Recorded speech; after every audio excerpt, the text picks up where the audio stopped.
लगता है ऐसी खराब है। मैं फैन ऑन कर देती हूँ। राजवीर! हुआ क्या? पापा जी, वो रिजॉर्ट के रूम का फैन गिर गया था।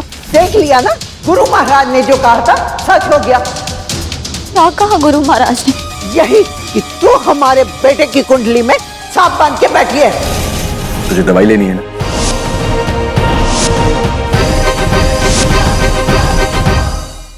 मुझे ना समझ ही नहीं आ रहा कि मेरे साथ क्या हो रहा है। क्यों, क्या हुआ? देखना, जब से ब्याह हुआ है ना कुछ हो ही रहा है। मैं ना बचपन में कबड्डी खेला करता था, बिल्कुल वैसा की वैसा। जब भी तेरे पास आने की कोशिश करता हूँ ना, ऐसा लगता है कि बहुत सारी चीजें जो है वो सामने आ गई हैं और फिर उन सबको पार करके तेरे पास आना पड़ता है हो तू करते हुए। मुझे समझ नहीं आ रहा क्या हो रहा है। इतने दिनों के बाद तेरे साथ वक्त बिताने का मौका मिला, एक छोटा सा हनीमून प्लान किया,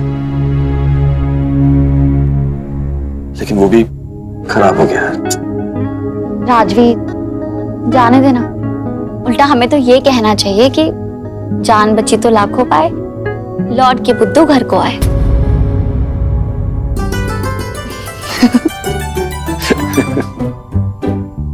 एक और बात, छोटा ही सही, पर तेरा हनीमून वाला प्लान बहुत अच्छा था।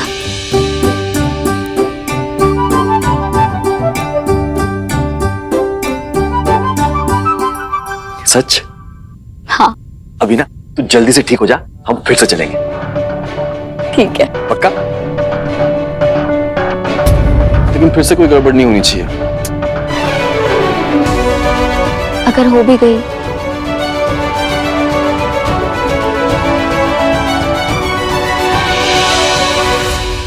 तो तू मेरे साथ रहेगा ना?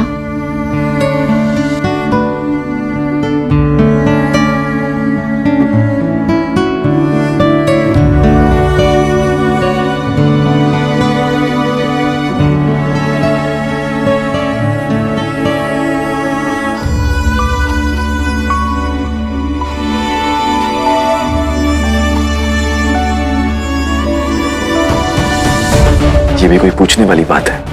राजवीर, तू साथ रहे, मेरे लिए बस यही जरूरी है। मेरे लिए भी।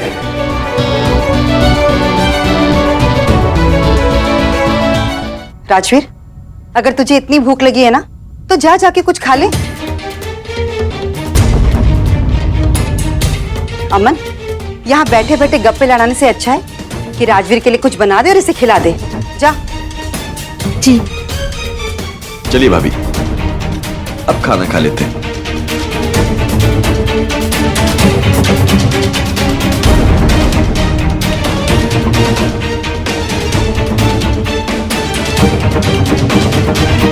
तेरी तबीयत तो ठीक है ना? बैठ। देखा जूनी, मुझे तुझसे कुछ बात करनी है। मैंने पता है कि थोड़ी अजीब है, पर तू समझ जाएगी। पर पहले मैंने ये बता कि ये सब हुआ कैसे? मम्मी जी, हम खाना खा के रूम में वापस आए तो मैंने फैन ऑन किया और देखा कि वो गिर रहा है। मैंने राजवीर को धक्का दे दिया। उससे ज्यादा चोट तो नहीं आई, लेकिन बदकिस्मती से वो फैन मेरे हाथ पे गिर गया। तूने राजवीर की जान बचाई, ये सच है, लेकिन बहू बुरा मत मानना, इस सब की जिम्मेदार भी तू ही है। मेरी वजह से? नहीं, मतलब इस सब में तेरा कोई दोष नहीं है। दोष है तो तुम दोनों की कुंडलियों का। गुरु महाराज जी आए थे, उन्होंने बताया कि तेरी वजह से राजवीर की जान को खतरा है। अगर तुम दोनों पति पत्नी की तरह एक हुए ना तो 24 घंटे के अंदर राजवीर की जान जा सकती है।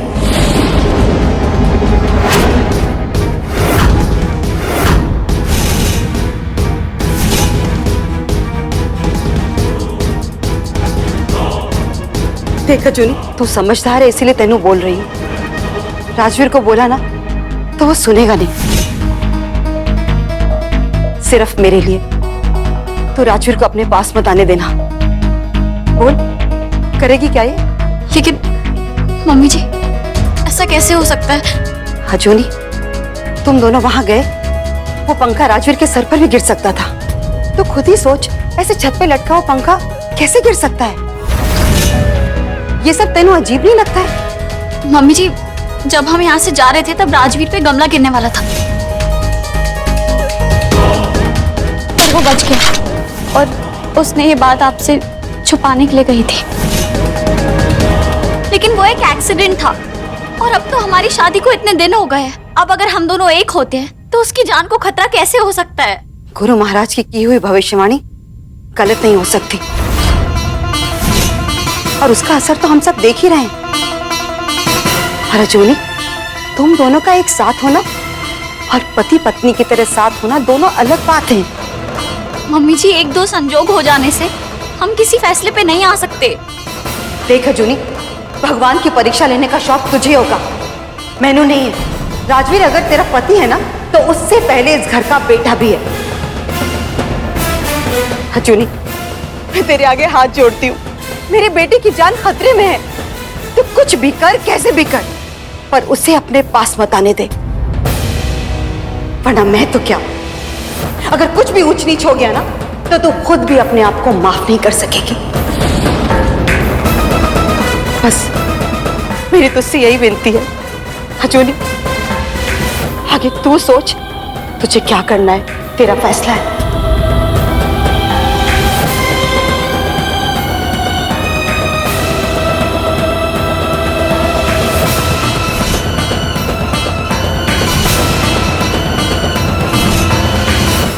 पुत्र जी, इस पर तो एक पैसे का भरोसा नहीं है, ना ही उम्मीद है। मेरी सारी जिंदगी की कमाई तो तू है। मेरे जितने भी सपने थे ना, सारे के सारे ना मैंने तुझ में देखे हैं। दांव पे लगाए हैं मैंने अपने सपने तेरे साथ। तू मुझे मायूस नहीं करेगा ना? नहीं करेगा ना?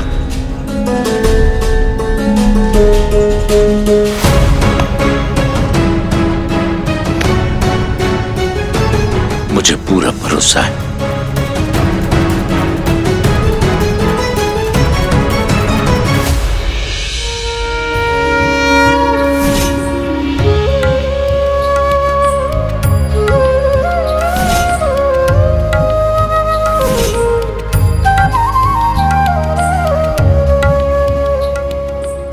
मत रोको उसे।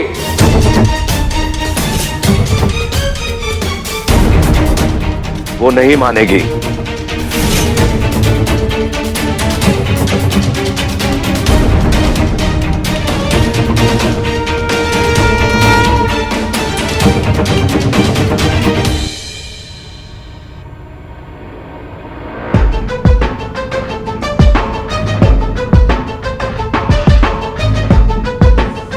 हमें विश्वास था कि तुम हमारे दर्शन के लिए अवश्य आओगी। क्यों? क्योंकि तुम्हें अपने पति से बहुत प्रेम है और उसकी अच्छाइयों पर भी तुम्हें बहुत विश्वास है, लेकिन हमारे बारे में तुम्हें बहुत शंका है। एक इंसान के रूप में तो तुम बहुत अच्छी हो, इसमें कोई शंका नहीं, लेकिन एक पत्नी के रूप में राजवीर के लिए बहुत बड़ा जानलेवा संकट हो। लेकिन आप ऐसा कैसे कह सकते हैं? अच्छा, हम ऐसा कैसे कह सकते हैं? अरे हम हैं आचार्य गुरु महाराज विशंबरनाथ दयानंद, वेद शास्त्र संपन्न वरावीर आचार्य, और हमारी बुद्धिमत्ता पर अविश्वास करती हो? गुरु महाराज, आपका अपमान करने का मेरा कोई इरादा नहीं था, लेकिन मेरे माता पिता ने सिखाया है कि 4 लोग बोल रहे हैं, इसलिए किसी महाराज पे भरोसा करने के बजाय खुद सच जानो। और मुझे अपने माता पिता की श्रद्धा पे उतना ही भरोसा है जितना आपको आपकी विद्या पे है। ए लड़की, अगर तुम हमें शब्दों के जाल में फंसाना चाह रही हो तो ये तुम्हारी बहुत बड़ी भूल है। हम तुम्हारे मन के विचार उतनी ही अच्छी तरह से पढ़ सकते हैं जितनी कि तुम्हारे माथे पर लिखी हुई तुम्हारी किस्मत, और हमें किस्मत से खिलवाड़ करने का कोई अधिकार नहीं। उसका परिणाम अच्छी तरह से जानते हैं हम, और उसका परिणाम है केवल विनाश, अटल विनाश।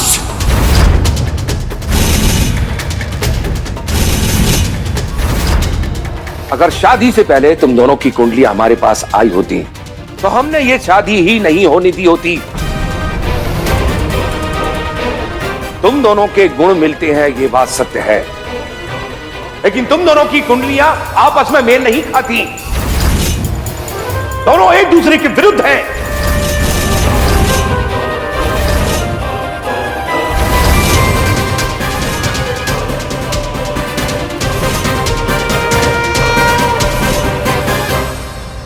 और एक बात हमें सच सच बताओ, शादी के बाद भी तुम दोनों के ऊपर कई बार जानलेवा संकट आए हैं, लेकिन हर बार क्षति राजवीर को ही हुई है। ये बात सत्य है या नहीं? हाँ या ना?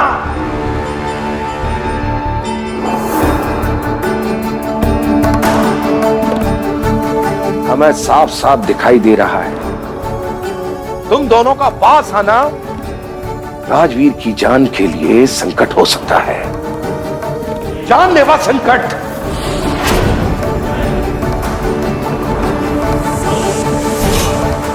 अजूनी सोमवार से शनिवार रात 8:30 बजे स्टार भारत और डिज्नी प्लस हॉटस्टार पर।